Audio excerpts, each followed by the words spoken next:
Coming up, I'll draw on some newly released data from New York University to show the shameful extent of racial preferences.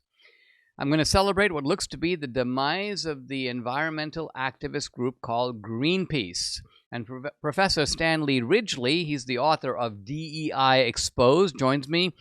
He's going to talk about charting a path forward toward the overthrow of DEI and the realization of Martin Luther King's dream of a colorblind society. Hey, if you're watching on X or Rumble or YouTube or listening on Apple or Spotify, please subscribe to my channel. Hit the subscribe, follow, or notifications button. This is the Dinesh D'Souza podcast.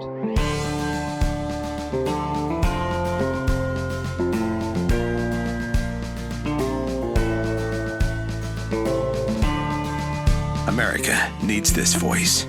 The times are crazy. In a time of confusion, division, and lies, we need a brave voice of reason, understanding, and truth. This is the Dinesh D'Souza podcast. I'm going to focus in my monologue on some very interesting data that's come out from NYU, New York University, regarding racial preferences. And then I have a scholar, a professor at Drexel University with a book on DEI coming on later to talk further about the institutionalization of these kinds of preferences and their impact. But I'll start with some items in the news which are worth commenting on. New York's highest court just ruled non-citizens cannot vote. This is a good thing because in New York, the Democrats, and they also have been trying this in other places, California and elsewhere, sneaking in getting non-citizens to vote in local elections. They know that they are not going to get a chance to have non-citizens voting, at least not legally, not without fraud, in federal elections.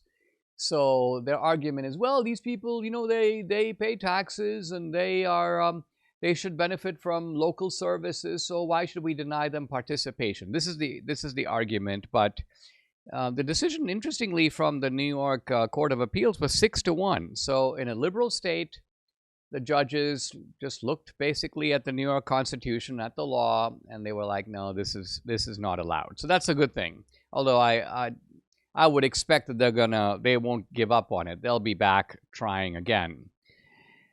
There's going to be more from Judge Boasberg. Debbie told me this morning that the Court of Appeals is having a hearing on the Trump administration's appeal on Boasberg's atrocious rulings, basically saying I can turn back flights, basically saying you cannot send anybody abroad, basically saying you've got to put the whole deportation program under the 1798 Act on hold. And the Trump administration is basically saying this guy's out of his league. This guy is usurping executive authority. So hopefully the appellate court will act expeditiously, and I will, of course, cover what they decide. Let's note that there are now 30 injunctions that various judges, and really all of them liberals, and I say liberals because it's not the luck of the draw that's getting us these judges. The left is shopping in jurisdictions that give them liberal judges. And then the liberal judges make liberal decisions in line with the expectations of the Democrats. Under Obama, there were just 12 injunctions. Trump in the first term, 64. Biden, 14. Trump in the second term, 30 already. In other words, 30 in just, 2.5 months? So this shows you that we are now in attempted rule by judiciary, and it's very important that we stop this and stop it promptly. This is not a matter of letting things play out or drag out. Let the judicial process take its course, because half a year could go by, and that means that in a very short 4-year presidency, you've essentially given up, you've relinquished 6 months. That's 1/8 of your entire presidency. So Trump should be moving on all fronts, and I think he is. Here's something interesting regarding tariffs. The Korean automaker Hyundai has announced a $20 billion investment in the U.S., including a $5 billion steel plant in Louisiana. And they admit that they're doing it to avoid tariffs. Now, Trump put out a post this morning where he says he just makes a list of all the different people investing in America. Just going to give you that list. SoftBank, 100 billion. Nvidia, about the same. Hyundai, Apple, the government of Saudi Arabia, UAE, United Arab Emirates, Merck, Eli Lilly, Johnson & Johnson, Taiwan Semiconductors. Now, this is something very interestingly that you don't learn in economics class, right? In economics class, you learn the free trade is the best way to go. Tariffs are bad. Tariffs result in higher prices. Tariffs are a form of taxation. And without denying that those things are true, that tariffs are in fact a form of taxation, the Trump is changing the rules of the game by showing that tariffs work in ways that your textbooks never told you. Your textbooks never said that when you have the threat of tariffs, all kinds of foreign companies will jump to attention and go, guess what? Why don't we make plants in the United States? Why don't we make our stuff over there instead of over here? We'll also save the transportation costs of having to make them in some other country and then bring them over by ship or some other way. This way we make them right in America. And from Trump's point of view, you create American jobs, you create American prosperity. We're not sending our wealth over to other countries. In fact, by putting tariffs on them, we are getting wealth from them for the privilege of being able to send goods over here. So, to my way of thinking, this is a way of changing the nature of the tariff debate. Which brings me now to my topic of NYU. Here is a panicky post by NYU itself. Shortly after 10 a.m. Eastern Time, malicious hackers took control of the systems that display NYU's web presence and redirected traffic to NYU site to a web page the hackers created.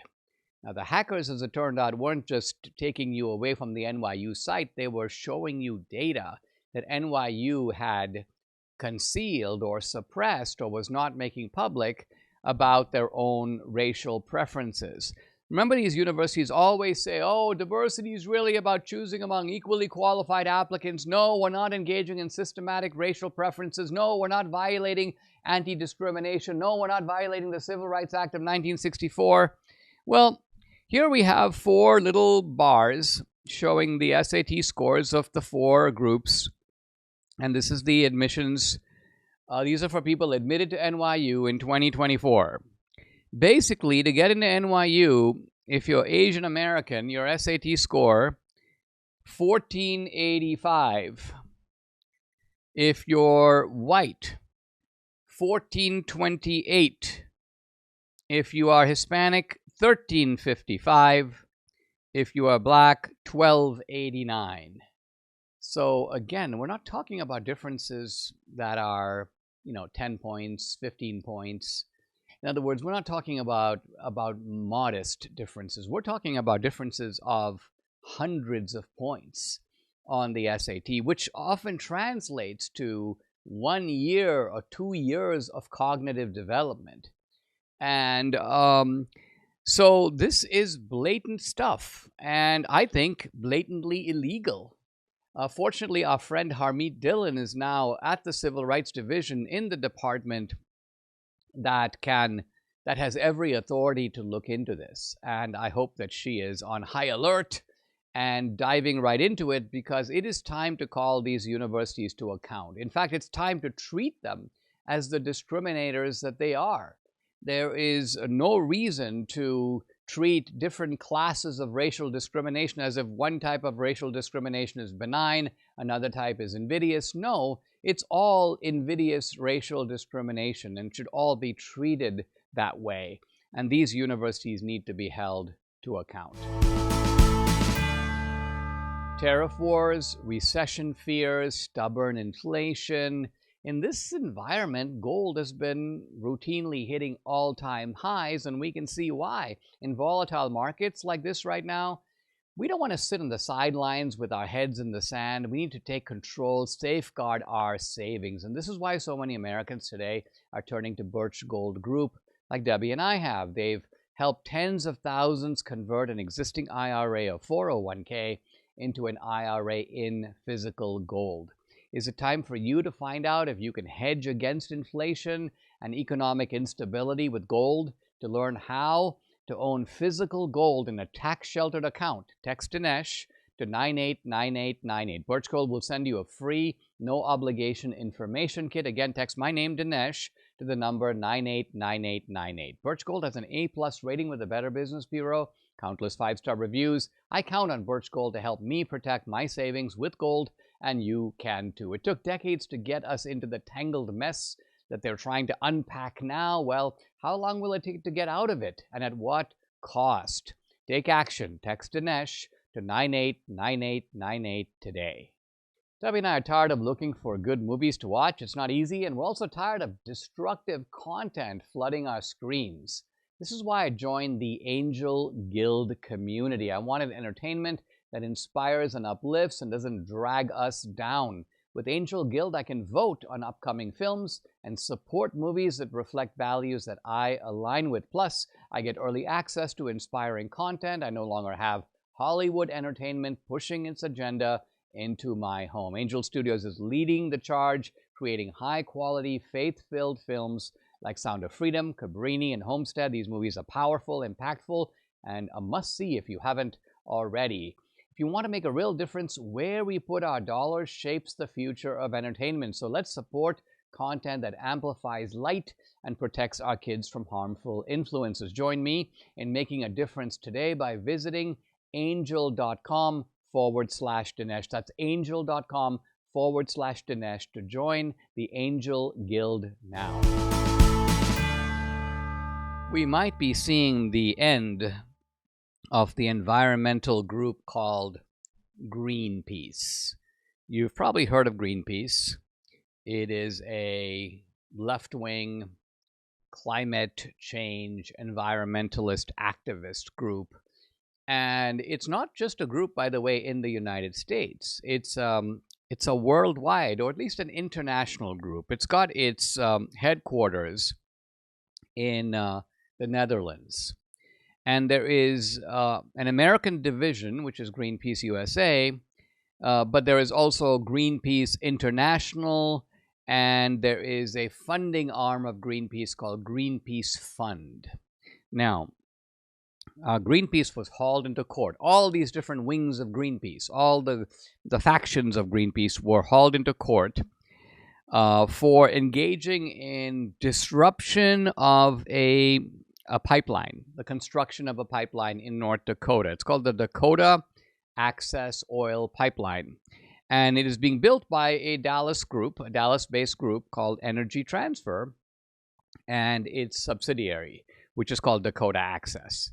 So these guys are building this pipeline, and it's an important pipeline to move energy, to move oil.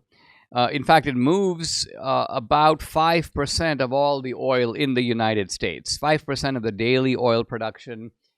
The oil began to be transported in 2017, so this operation has been going now for about 7 or 8 years. And these Greenpeace guys were blocking, disrupting, preventing the normal functioning of the pipeline. And this was not only a blow to the company, Energy Transfer and Dakota Access, but it was also very traumatic for the people who worked at the pipeline. And these are people, very often, blue-collar guys who make a good living working on oil pipelines. And the Greenpeace people focused on making their lives miserable, if not impossible. And so, lawsuit. And while Greenpeace has portrayed the lawsuit as being about free speech, we have every right to exercise our free speech, the issue is disruption, not free speech. So free speech is one thing. Carry a sign, stand on the side of the road. But if you lie down on the road, or if you block the pipeline, or you prevent people from getting in and out, or you engage in other types of disruptive protest, you're going beyond free speech. And the jury agreed. So there is a rather severe verdict, $660 million in damages against Greenpeace.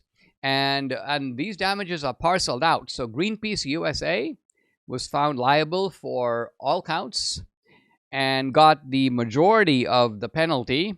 But the other Greenpeaces also have to cough up the money. So the damages are almost $670 million. Greenpeace USA has to pay $400 million. And the other two, Greenpeace Fund and Greenpeace International, $131 million. So the Greenpeace lawyers are like, oh, this is horrible. This is going to cause Greenpeace to go bankrupt. But at the same time, in a very arrogant way, they are saying, and this may be more from media consumption, we are not going to be deterred. We're not going to stop.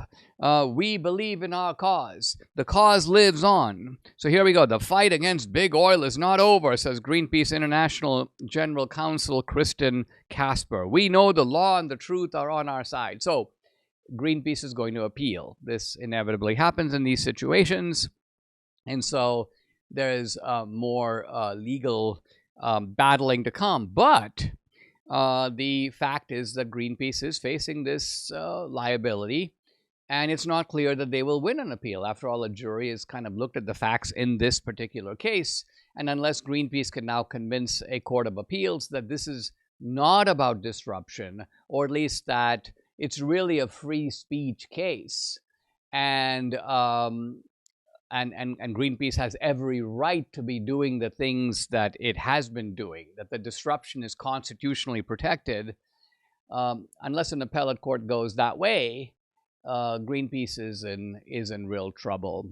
Now, it has become increasingly clear that this whole climate industry is big business for the left. It's not really about the environment, because the left profits immensely by forcing the government to do things. Initially, it may seem, looking at these guys, all they're about is they want to stop bad things from happening. They don't want the oil pipeline to flow. But once you meet with them, you realize they actually have a lot of things that they do want. And those, by and large, are climate-friendly industries that these guys control. And you look at a guy like Al Gore or John Kerry.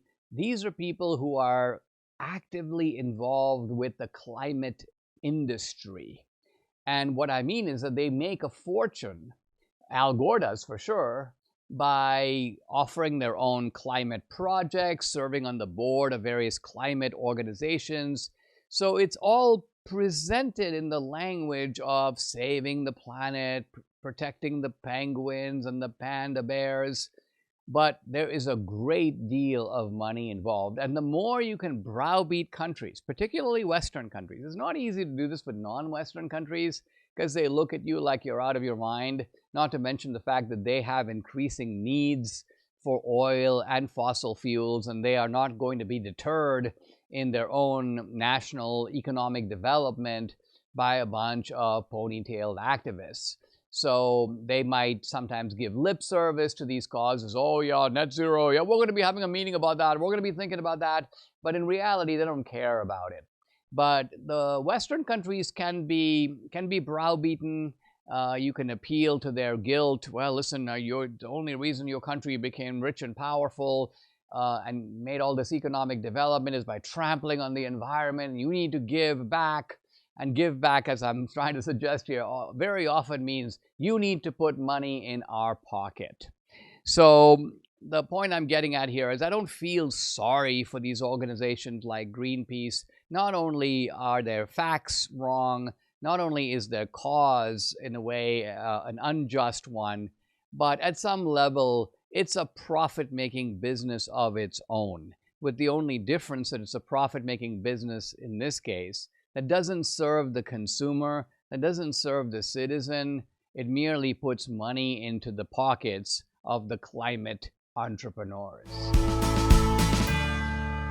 MyPillow is excited to announce they are extending the mega sale on overstock clearance, and brand new products. This is your chance to grab some incredible deals on some of MyPillow's most popular and newly released items. For example, save $40 on the new spring MyPillow bed sheets, available in any size and any color. We use these. These luxurious sheets are designed for maximum comfort and breathability. They are perfect for a great night's sleep. Looking for a meaningful gift? Save 30% on the brand new My Crosses, inspired by the one Mike Lindell has worn every day. For over 20 years, these beautifully crafted crosses come in both men's and women's designs and are proudly made in the USA. Get the 6-piece bath or kitchen towel sets, just $39.98. Initial quantities are small, so don't wait. And don't forget the best-selling standard MyPillow, now just $17.98. Plus, orders over $75 ship free. Call 800-876-0227. Again, it's 800-876-0227. Or go to mypillow.com and make sure to use the promo code. It's DINESH, Dinesh. If you'd like to support my work, guys, I invite you to check out my Locals channel and consider becoming an annual subscriber. I post a lot of exclusive content on Locals, including content that's censored on other social media platforms. On Locals, you get Dinesh Unchained, Dinesh Uncensored, and you can interact with me directly. I do a live weekly Q&A every Tuesday, and no topic is off limits. I also have my own movie page on Locals, which has documentaries and feature films. Some are mine, but also films by other producers. 2000 Mules is up there, Police State, the latest film vindicating Trump, and I just put 2 new films up there. One is Trump Card, and the other is a political thriller called Infidel, starring Jim Caviezel. Check out the channel. It's dinesh.locals.com. I'd love to have you along for this great ride. Again, it's dinesh.locals.com. Guys, I'm delighted to welcome to the podcast Dr. Stanley Ridgley. He is a clinical full professor of strategic management at Drexel University. He's also a Russian language linguist, former military intelligence officer, and he's the author of DEI Exposed: How the Biggest Con of the Century Almost Toppled Higher Education. You can follow him on X at Stanley Ridgley, Ridgley. And Stan, welcome. Thank you for joining me. I really appreciate it. We crossed paths, as it turns out. Gosh, it seems a full 30 years ago. I think you were telling me a moment ago, around 1995, in connection with a conservative think tank called the ISI, the Intercollegiate Studies Institute. So I hope you've been doing well in the meantime. Well, we have to meet more often. I can't do these things every 30, 40 years. I want to thank you for coming on for letting me on the show. I do appreciate it. It's an important topic. And I remember our paths crossing very fondly. And I'm hoping that we can really, and I appreciate your audience. It's a very erudite audience, and that we can really illuminate some minds on this very important issue of DEI. Well, you also mentioned to me that your wife hosted me years ago. This is probably around 2008 or 9, to debate Michael Shermer somewhere. Was it Tampa. A university in Tampa? Was that where it was? Yes. Mm-hmm. Okay, yes, it was. Awesome. All right, let's talk about DEI. You know, I've written about this subject, or at least really about affirmative action and proportional representation, those kinds of issues, going all the way back to the early 1990s. But DEI has a kind of, it seems to be a more recent innovation. And by recent, I mean the last couple of decades. What, Stan, was the origin of DEI? When did this really get started? Well, I tell you, I go back to 1991 in your book, Illiberal Education, and I like that. That's a very prescient volume. I encourage people to review that book. And I see that, because you predicted much of what's happening on the college campuses, DEI kind of morphed or became into its own in the last 25 years in this century, and kind of lurked on the outskirts of the university, knocking at the door, scratching at the door, trying to achieve an entrance there. But it was so illegitimate academically and scholarly, there was really no way for it to make it into the university until summer of 2020 on into 2021 and the BLM riots, which made universities very malleable and welcoming to anything that could give them absolution for this perceived guilt of what DEI folks like to say is a white racist society, white racist America, a society that is permeated with white supremacy culture, which of course is all a fraud. But this is what DEI is all about. It's not about creating a level playing field, giving everyone a fair shot, about teaching about slavery, teaching about race. It's nothing as benign as any of that. That has always been the purview of the Enlightenment University. The idea that we should welcome all ideas, let them contend in the marketplace of ideas, and the loser must exit the stage, not be inflicted or imposed on everyone else in a kind of you're the winner, and now we're going to do things your way. So DEI has been around for quite some time, but only in the last 5 years has it really metastasized on the campus under the umbrella of one of the many social justice causes. I mean, that's very interesting that George Floyd and all of that was really the battering ram that kicked in the door, so to speak. I mean, I remember, if you take a guy like Ibram Kendi, this guy has been around a little while, and I remember seeing his name creeping up, but he seemed to be like one of these semi-literate, guys who's just making these extravagant claims without any empirical support. Every now and then he'd get swatted down on social media. And then suddenly I noticed he was writing cover stories in the Atlantic Monthly, which has been, kind of the totemic magazine of the kind of intellectual liberalism. And I'm like, wow, these guys have sort of surrendered to this kind of inane Kendiism. And that's almost like a little metaphor. I think what you're saying is that that's happened to the university system as a whole. It got taken over in pretty short order. Well, Kendi's an example. I call them Kendinistas, the followers of Kendi. He came out with a book, and it was the Man Meets the Moment. His book, How to Be an Anti-Racist, came out in 2019, just in time to ride the wave on into the universities, because I think DEI folks used a version of the Jesse Jackson,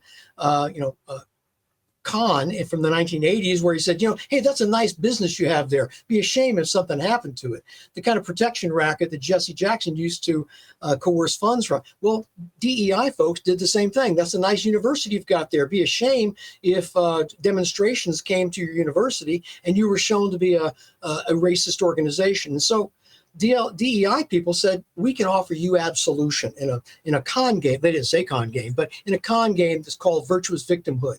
We'll offer you absolution. You can appear that you're doing something about this, and in return, you let us onto the campuses, set up a massive, luxuriously compensated bureaucracy, and we will train your faculty, staff, and students how to be anti-racist. Well, it involved training students into this alternative worldview of where all white folks are racist and all people of color, as the situation demands, are victims, villains and victims, oppressors and oppressed, exploiters and exploited, evil and good.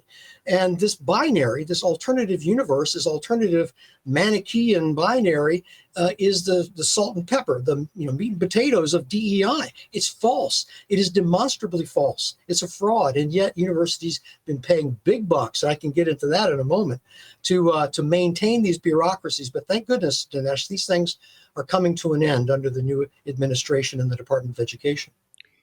Now, how are they coming to an end? Are they coming to an end because of a constellation of court decisions?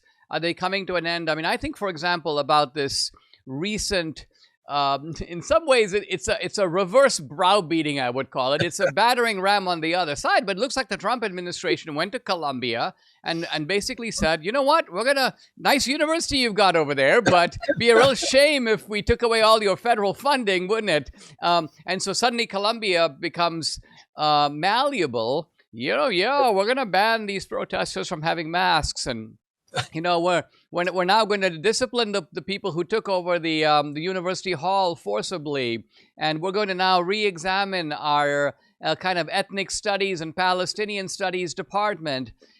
Is it ultimately just a case of the fact that we've got to apply the same kind of power tools that that the left used in order to bring these universities to heel? Well, I like that image of power tools being applied. I really do, because I think the comeuppance of universities is long overdue.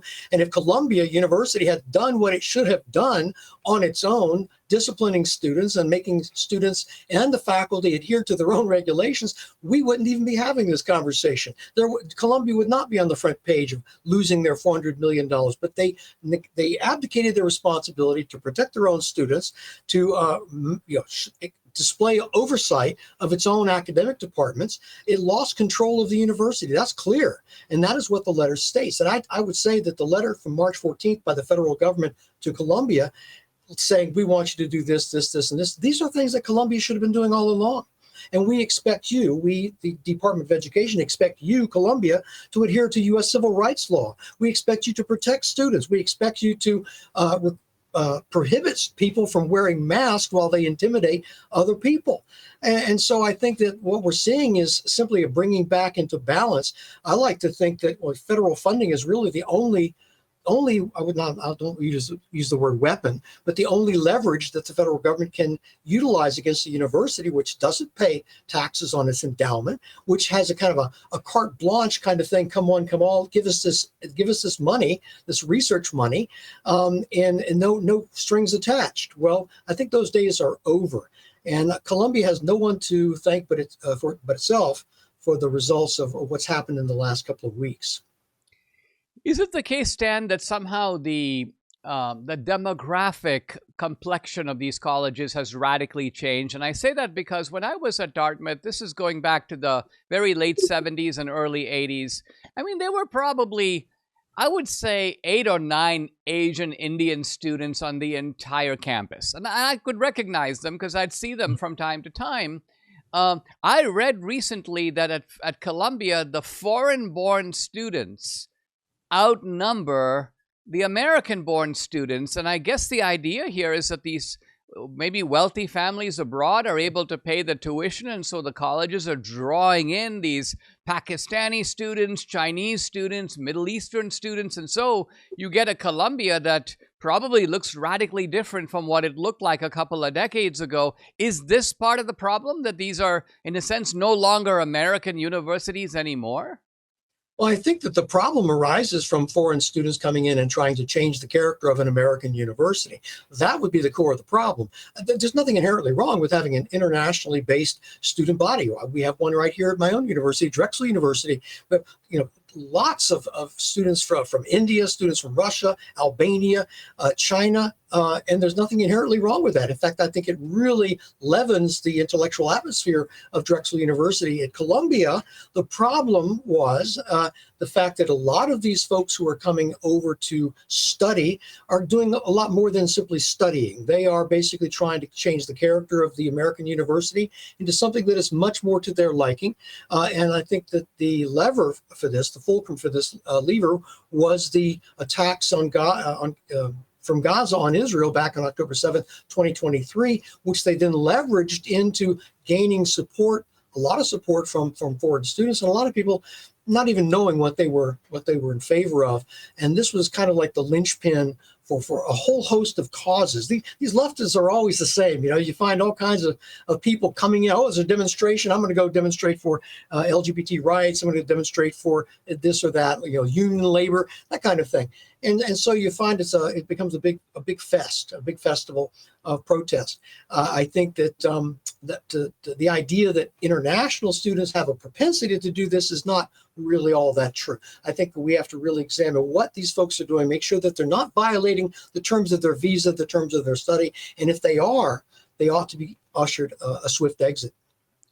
I mean, the psychology of it, I think, is what I find most striking because, when I was a student, I thought of myself like, I'm away from my own country. Here I am in another country. I'm on this beautiful Ivy League campus. There's really no equivalent of this in India. So the idea that I would somehow import my views of Indian politics or I'm militating against the caste system. I mean, this didn't even cross my mind. It was more like, you know what? There's just an awful lot to learn here. There's a whole civilization with the intellectual underpinnings going back to the ancient Greeks. This is what I'm here to imbibe, to take in. And so that's why I look with a certain amount of wonder at these these Palestinian kids, and they somehow think that they're bringing the old neighborhood, so to speak, right into Columbia University, and they are all animated with rage in this completely unfamiliar environment. Isn't there something downright strange about it? Well, yes, the idea that you're going to go to a foreign country that welcomes you in to study, and you're immediately going to agitate for politics back in your home country and against the policies of the country where you're a guest. I should say that I enjoyed your exploits when you were at Dartmouth as an undergraduate by reading the book Poisoned Ivy with Jeffrey Hart. You had quite the undergraduate career, and I very funny, and I highly recommend the book to anyone who wants to find out about the early Dinesh and what he was all about. It haven't changed much, I should say.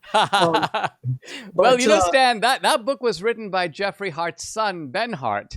Oh, that's right. And I don't know if you know these days, but Ben Hart is now, he lives in Florida, and he is, I think in his early 60s, he is the most accomplished breakdancer. One of the most accomplished breakdancers in the United States. So kind of an interesting path right there for Ben. Yeah, I saw a video of him doing. I said, this guy can't be in his 60s. But yeah, I'm sorry I made that mistake. It has been hard, and you guys were just phenomenal at Dartmouth in the early days. I tried to do the same at Duke with the Duke Review, and we were rambunctious as well. Took a page out of the Dinesh D'Souza playbook. But the idea that these folks they're guests in this country, and if you go to, it would never occur to me to go say South Korea and study at a South Korean university and immediately skip classes, hold up signs, and protest something in that country that I didn't like. Why am I protesting your university, and that you're not running your university the way that I want it to? They'd kick me out in a heartbeat, and they'd be right to do so. Stan, are you hopeful? We have all had as our guiding star the idea of the colorblind society, the idea of just looking at people based on merit, looking at, Right. And merit doesn't just mean SAT scores. It also means your extracurricular talents, the ensemble of abilities that you bring when you apply to college. Do you think we're going to get there, or is this goal more elusive than ever, a whole generation after Martin Luther King dreamed it? Well, I think there's a lot of people out there that don't want us to reach that goal. These are racialized people, and they're DEI people down the line. They come onto the campus, and they're teaching young people to be racialized beings. That the most important aspect of their character is their race, and they inculcate paranoia and hypersuspicion and narcissism and delusions of grandeur and externalization of blame. And I'll give you the example I'm talking about. You and I walk down the street and you see someone coming toward us, and the only thing we can see is they might be dressed a certain way and they're in a certain neighborhood. We make no judgments about these people, except perhaps, hey, I wonder what this person's all about, and we want to learn about them. These DEI folks, however, see someone coming down the street, and it's a binary. If it's a white person coming down the street, that's a villain. We already know all we need to know about them. If it's a person of color, depending on the situation, depending on the needs of the moment, then that person is a victim. A person is a victim of a white racist society, inherently racist America. And so they've already made their conclusions, and that's how they conduct their seminars on class. I've seen these. They judge people by virtue of their skin color. You are a victim, or you are a villain. And they don't need to know anything at all about the individual student. And I think that's not just a shame. I think it ought to be expunged from the university, because that's not an American university that's based on the German model. That's not an Enlightenment university. That's a regression, if you will. So I think that we're on the right path of moving to this idea that we're going to accept an entree of all ideas, and we'll discuss them until they have been destroyed in the fire of a crucible and ushered out, and only to welcome in more ideas, new ideas. And that diversity of ideas that are not judged based on the skin color or the source of the ethnic source, but based on their merit. That's what I hope for. And I'm optimistic, yes. I mean, the thing I'm enjoying right now is just the intellectual indigestion of these DEI types as they see increasing numbers of blacks and Hispanics migrating toward the Republican Party. I mean, this is such a difficult concept for them to die. And so they're forced to say things like, well, it's the brown face of white supremacy. It's the black face of white supremacy. So, in other words, they're preserving their doctrine, aren't they? And Yes, they are. they'd rather hold on to the doctrine and sound stupid than have to modify the doctrine in a fundamental way and go, guess what? You know, blacks and Hispanics, just like white people, have a very wide range of viewpoints on these issues, and not all of them agree with us. Yeah, they're always trying to rescue their hypothesis or rescue their theory with these subsidiary hypotheses that they're rescue hypotheses. The idea that, well, Asian Americans do very, very well, so, well, they're white adjacent. They're white adjacent. That explains that anomaly. So we're out of trouble here, you know. And so Indian Americans do quite well as well. They're white adjacent, and so they begin to define reality in terms of this alternative theory that they have, and they will not let their theory fail. It's very much like Marxism. They will not let their theory fail, no matter how many times it's disproved, and it really has to bug them that the persons of color, and I use that term advisedly, are doing quite well in the United States. In fact, they're doing as well or better than they are in most other countries in the world. And I think that is the empirical proof of the pudding, so to speak, that America is indeed a great country. It's a land of exceptionalism, and that it's worth holding on to and teaching subsequent generations of why it's a great country, and so that we can pass that on.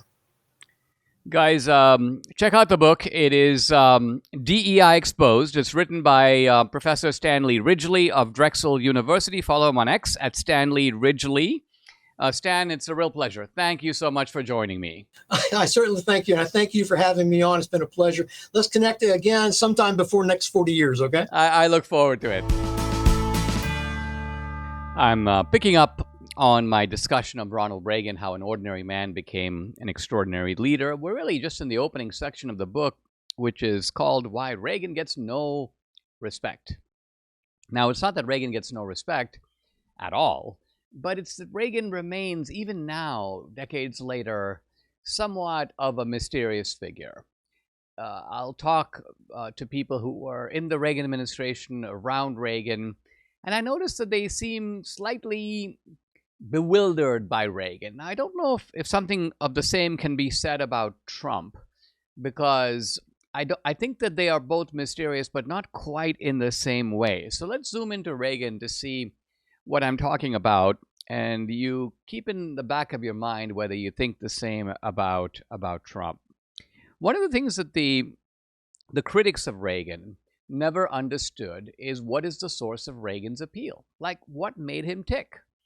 And they would always come back to, well, he's an actor. Or they would come back to the fact that, you know, he has this rapport with the American people. So their theory was that Reagan was a good politician, but he wasn't a good leader. He, in fact, he knew nothing about the major issues of public policy, but nevertheless, he had sort of mesmerized or charmed, like a snake charmer, the American people, and that was the key to his appeal. Now, for me, it's not that interesting that Reagan had critics who derided him. That actually is quite similar to Trump's critics on the left, who not only deride him, but they have a loathing toward Trump that you didn't see, at least not in the same degree, with regard to Reagan. But what was interesting about Reagan, and I don't know if you could say the same about Trump, I think you could to the certainly with regard to the first term, maybe less so in the second term, is this: that when you have all these critics of Reagan, you might expect that the Reaganites, the people around Reagan, would rush to his defense and go, oh no, you're wrong. Reagan was a great man. This is what he did. Here's where he was right. And you notice that that never happened.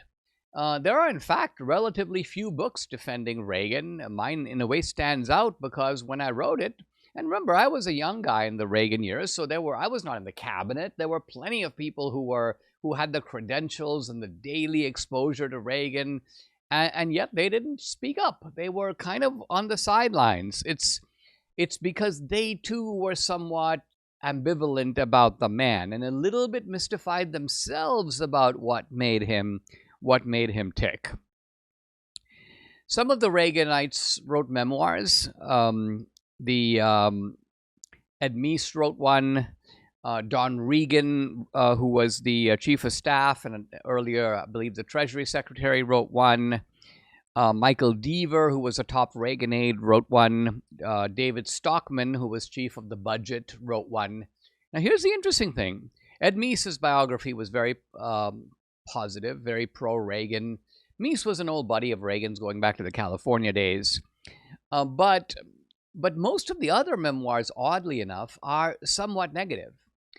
David Stockman resigned from the administration and wrote a pretty negative book about Reagan, essentially called I believe it was called The Education of David Stockman. Michael Deaver portrayed Reagan as this sort of detached figurehead type of guy who didn't make major decisions, even though that was manifestly not the case. Don Reagan, pretty much the same thing. He described the machinations of the First Lady as if somehow Nancy Reagan was really running the White House, something inherently preposterous, even though Nancy Reagan was in fact a kind of meddler. But she would get into issues where she thought Reagan was being backstabbed in some way, and then she would like jump in. Very different than Melania Trump, who sort of stays out of that kind of thing. But Nancy Reagan did get involved. Now, you might remember that in 1988, when George H.W. Bush, ran for president, he promised the American people a kinder, gentler America. Now, we use that phrase almost as a cliche. I'll sometimes talk about the fact that we're not living in the kinder, gentler America of that era. But it's very important to notice that that kinder, gentler America was intended as a critique of Reagan. In a sense, what George H.W. Bush was saying is that things have been somewhat on the unkind side and on the ungentle side. And George Bush, I'm going to introduce a better, a sweeter, a more benign tone to the country. So I offer these as examples just to show that the people who you might have counted on to be Reagan's most vociferous defenders didn't really do that. Now, what about all the young conservatives? What about all the staffers? What about all the Reaganites in the Reagan White House and in all the cabinet agencies, which were full of them, or I should really say us, because I was part of that group? I noticed that even in that group, there was a certain amount of, I won't say condescension, but it was the idea that somehow Reagan could not be counted on to know and do the right thing by himself. And I'll give an example of a very common type of debate in the Reagan years that I heard many, many times that illustrates the point.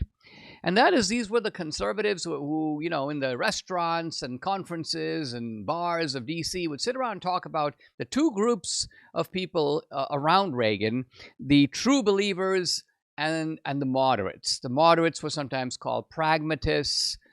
They were sometimes just called, you know, squish. But the idea here was that you got these two camps. You got the true believers, who are the kind of, you know, they're the hardcore conservatives, and then you have the moderates. Now, notice that nobody used the term rhinos. And the idea wasn't that the moderates weren't really Republicans. They are Republicans, but they're Republicans of a kind of softer stripe. And the view of the Reaganites that I heard was basically, we got to make sure that the moderates don't talk to Reagan. We got to make sure the moderates are not, if like George Shultz, who was the Secretary of State, was meeting with Reagan, there'd be all these tremors going on around DC, like, what's he saying to Reagan? And look at the underlying assumption of all that. The underlying assumption is that Shultz is smarter than Reagan. We don't want Shultz to be meeting with Reagan because he'll put all kinds of bad ideas in Reagan's mind. He'll pollute the mind of Reagan, i.e. Reagan is not on his own strength capable of seeing through the bad ideas or the inadequate solutions of Shultz. And so Reagan is seen as a bit of a pawn of the true believers or the moderates, like whoever happens to be meeting with him at that time. So all of this is kind of a way of saying that there was around Reagan a mood that did not fully appreciate Reagan. And I have to say that even though I was a fan of Reagan, liked Reagan, and I think I was more appreciative than most of the people around me, I don't think I was sufficiently appreciative until much later. Now, part of the reason that the Reaganites, and we're talking now about Republicans, people on the Reagan side, part of the reason that they were this way is that strangely, and this is a big difference between Reagan and Trump, Reagan frankly never cared whether he was appreciated at all. Trump does. With Trump, it's almost the opposite. Trump wants to be appreciated. He goes out of his way to seek that public appreciation. He immediately beams and reacts positively when he gets it. He is annoyed if he doesn't get it. But nothing could, this is the one area in which Trump and Reagan are at polar opposites. And I'm actually not even saying, one might think I'm saying that, Trump is egotistical and Reagan wasn't egotistical. No, because I think that actually Reagan's indifference was just as strange as Trump's need and actually courting of public affection. Let me give an example of this. This is an anecdote told to me by a guy named Jeffrey Bell, who was close to Reagan. He was one of the Reagan aides. And he once had a conversation with Reagan, and this was at the very end, 1989. Reagan was just out of office.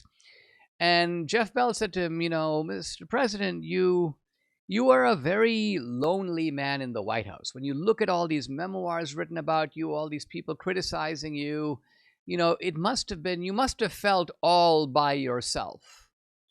And Bell said that Reagan was like, what are you talking about? In other words, Reagan didn't feel that way at all. Reagan didn't even know what Bell was referring to. In 1994, Peggy Noonan wrote Reagan a letter and asked him, how do you feel about all these public attacks on your reputation? This is, by the way, right around the time I was starting this book, which came out in 96. So in a sense, it was a book in answer to what Peggy was asking about. But she's like, how do you feel about all these guys like backstabbing you? And Reagan's reply was essentially a line or two to the effect of, I'm not going to be losing any sleep over this. So Reagan was like, who cares? That was his attitude. Biographer Edmund Morris was once asked, now Morris was Reagan's official biographer, and he had multiple meetings with Reagan. They would have these appointments. Morris would travel with Reagan. And he was once asked, here you are, Reagan's official biographer, like, is Reagan happy to see you when you show up for your conversations or your journeys with Reagan or your travel with Reagan? And Morris goes, well, he's happy to see me, but Morris goes, he would have been just as happy to see anyone else. In other words, Morris realized that it didn't matter if it was just the guy who keeps Reagan's appointments or the guy coming in to clean the office or the, some Fulbright scholar from Indonesia. For Reagan, it was just another guy. So there's a certain kind of egalitarianism about Reagan, but Morris felt it. Morris's point was, I don't really matter to this guy at all. Not only do I not matter, I'm supposed to be his big official biographer. He doesn't care what I write about him. So Reagan has this strange indifference to how he's going to be viewed by history itself. Reagan is like, I'll do my best to fix the world, and I'll leave history to the historians. Subscribe to the Dinesh D'Souza podcast on Apple, Google, and Spotify, or watch on Rumble, YouTube, and SalemNow.com.